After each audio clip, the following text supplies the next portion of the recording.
Hi guys, so today I have a new collection from Spellbinders to share with you. It is their Home Sweet Quilt. I want to get that right. I don't know why I forget it because I want to say Home Sweet Home. But anyway, Home Sweet Quilt Collection by Becca Feeken. So they did send these items free of charge for my review, and of course all opinions are my own, and any links I have in the description box will be affiliate links, which means I'll make a small commission if you purchase items through those links. So what we have here are a few different things. I do have the embossing folder that goes along with it. It is a 3D embossing folder. It is amazing. I mean, look at that. Of course, you know, this is going to be wonderful. It even has stitch detail, you guys. My goodness, the way it's done here. Really, really gorgeous. I believe it's called Orange or Orange Blossom. I don't really recall the name of it right now, but of course I'll have everything linked in the description box.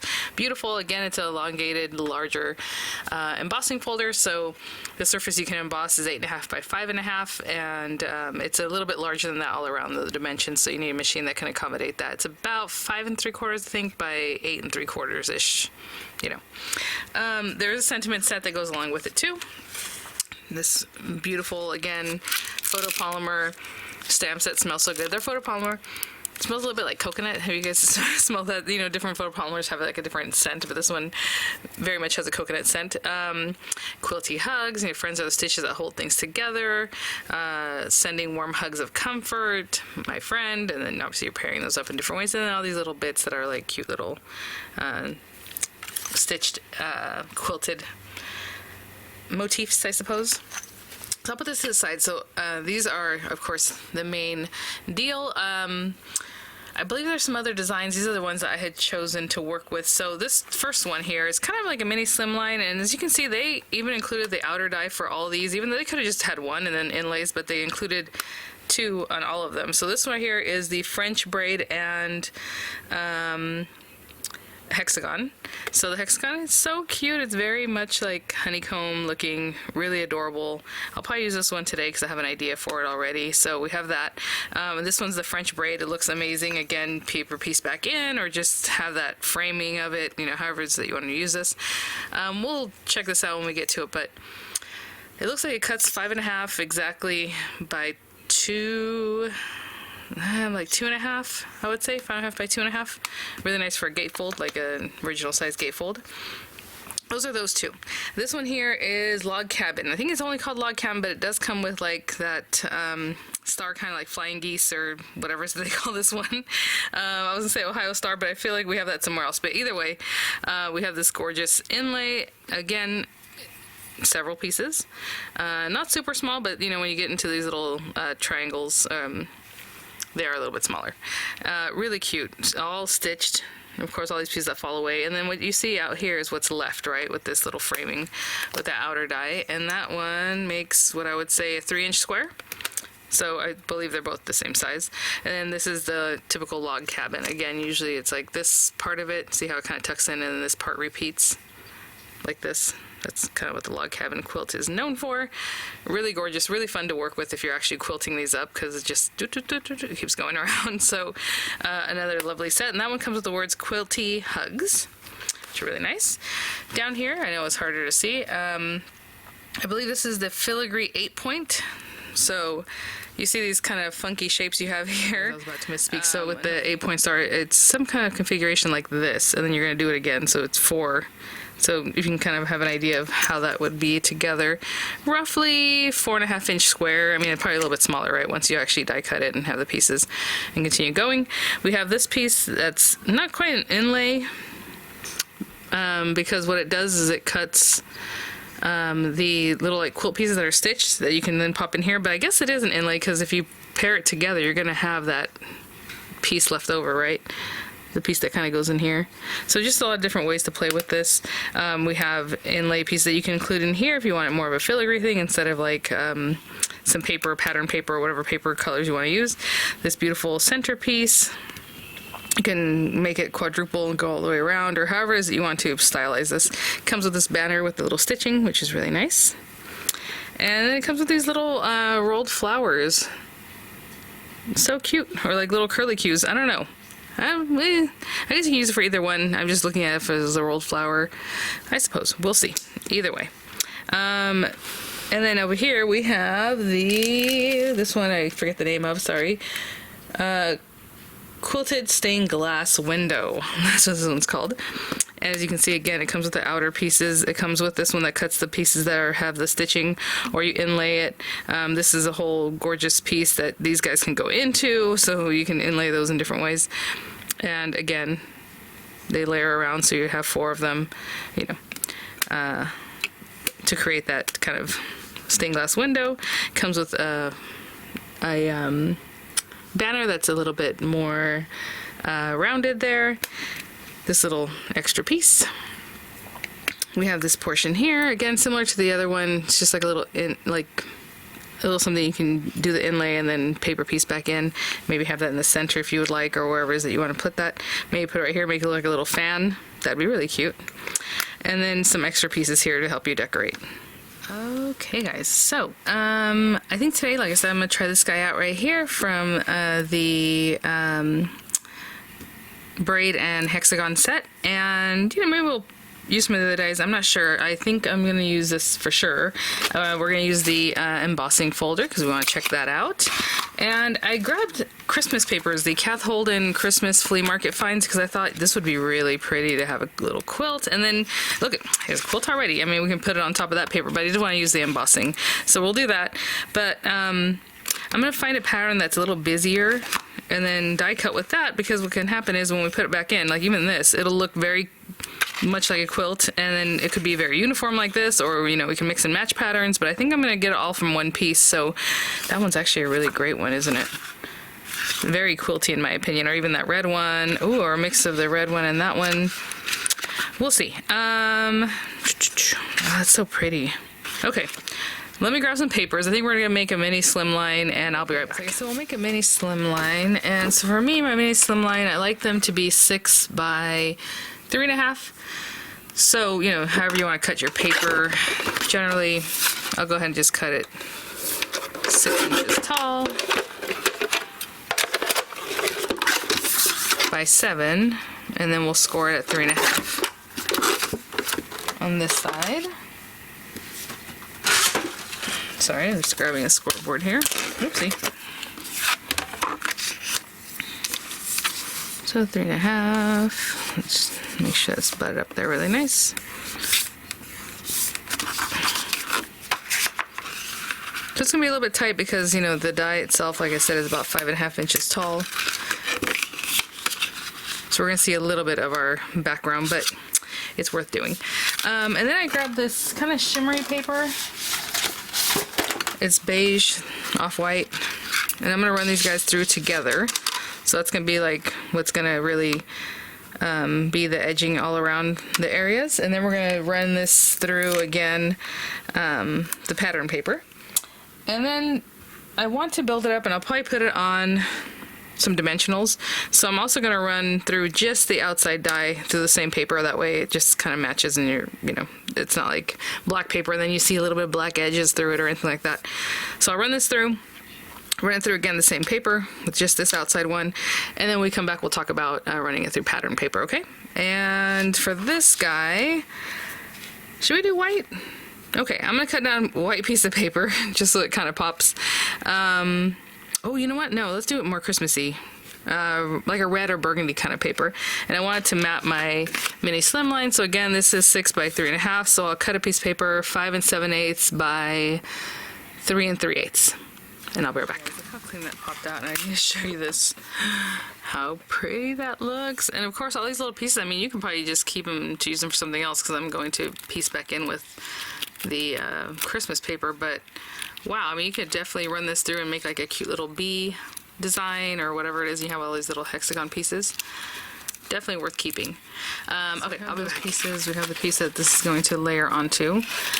So we have a background piece, you know, holding it together. And then this guy, I said I was going to run through the embossing folder, and since it is a 3D embossing folder, depending on your machine, you might have to, you know, kind of play with that sandwich a little bit. I'm just going to pop this in here and see kind of where I'm looking. And with Spellbinders, the words are down here, and if the top of your paper is facing you, facing the words, that's the top of the paper. So I know some other companies might be a little bit different. I think that's the smartest way, because it's like, oh yeah, here are the words, and you remember to face it that way. So I have this. I'm going to take this out and use the universal plate system, and right on there it tells you for 3D embossing sandwich, it's just the embossing the sandwich here, and the adapter plate, which is my best friend. I love this adapter plate. And then we just run it through. And I'll do this kind of slowly.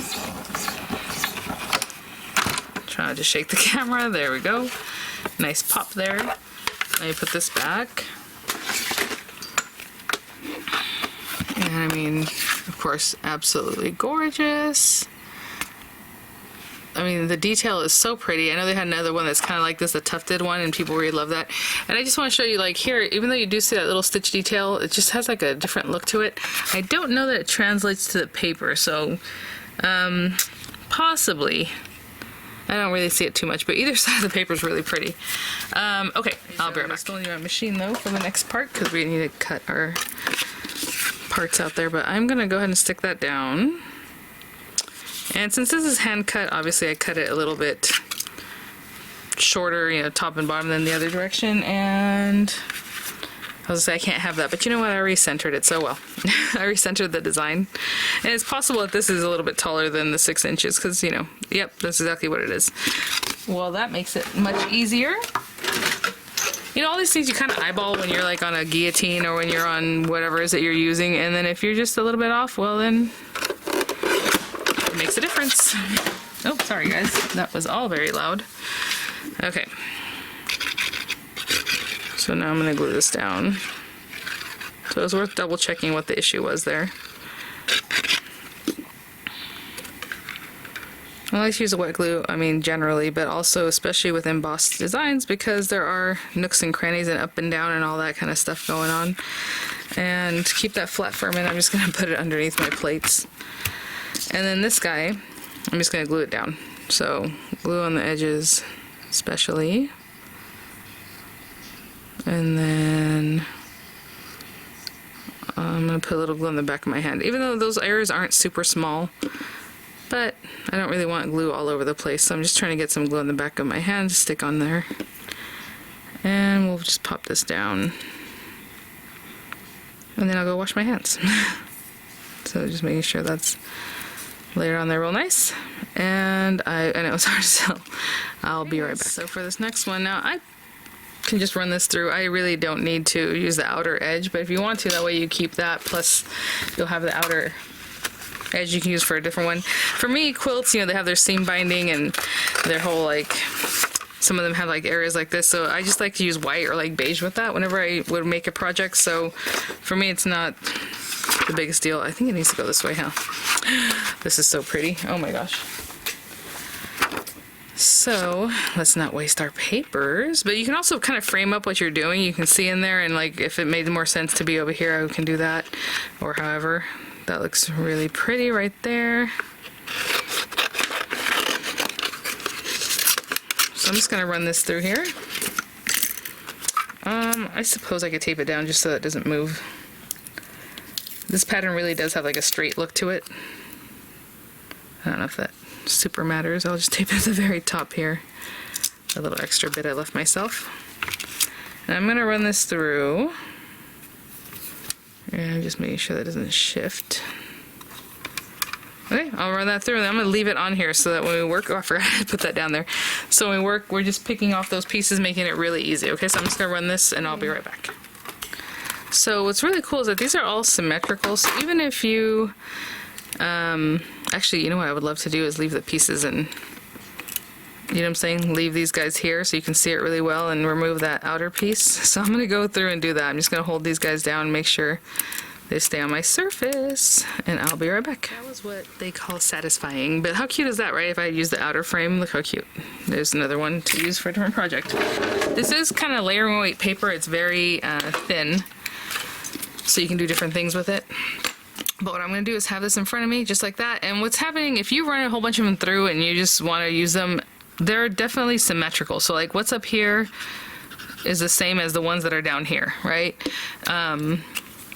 These pieces in the middle, I mean, they're all the same. So like you could definitely just cut a ton of them, have them in a bag or like a little plastic tub or whatever, some place that, you know, holds them together for you. And then you can just use them however you like. So if you want to make like a mix and match kind of quilt, little patchwork quilt, you can definitely do that. Let me close up just a little bit more. Oh, sorry guys, that was fast. That was a fast one. And I'm just kind of putting the glue on here because that's the easiest thing to do. Using a little tacky tool to just pop things over. And I'm keeping it exactly the same way. So obviously you have the interruption of the beige paper, but the pattern is still there if that's what you want, right? Where the paper got cut and then it started again. This is really, really fun. Okay, I'm gonna sit here quietly for once and work on this, and I'll be back. Okay, guys, just the last 3 bits right here. That was really fun, just sitting here quietly having a task, very low-key, relaxing task in front of you. Was lovely. Okay, so I'll put that here. And, you know, maybe I'll put my little quilt like this at a fun angle. I don't know. We'll see. Let me see what we have as far as the sentiments, and I'll look at some of these other little strip pieces, see what I would like to do. Okay, so I'm actually going to go ahead and just use the quilty hugs from the other die set and run those through probably some gold paper, okay? And I'll be right back. So I said I'd put this on dimensional, so I have my little quilt. And I always use every bit of whatever dimensional sheet you have, so that's why it looks kind of funky. And I'm going to tilt it a little bit within the parameters of the card, because that way you can put it in your envelope and not be a problem. And then I have my lettering here. Oh my gosh. How pretty is that? And maybe we'll finish off with a cute, some little dots or something, I don't know. But, oh, that's so pretty, especially with that Christmas feel in the background. Oh, I love it. So I'm just going to put some glue, let's see, on the back of my hand. And let's just keep this guy straight and see what... I'm just dabbing that on some glue. So I have the word hugs right here, and again, I put that straight even though this is like sideways, or as straight as I can. And I'll do the same thing with this guy, just pick it up, dab, dab, dab, and place it right there. I know it's hard to see, I'm sorry. So I had this right down here by me, and what I'm going to do is just pick out some of these Fashion Spruce half pearls that are really lovely, and just maybe, you know, start with a larger one, and a mid-size one, and then a little one. I always like to try to mix up the sizes. I'll do the same thing down here, and that is my card for today. So thanks for watching, guys. Thank you so much, Spellbinders, for sending these items for review. Just a lovely quilt collection, you know, by Becca, Feeken there. Yeah, so I'll have the images coming up. I'll have the links in the description box, and I'll see you guys at the next one. Bye now.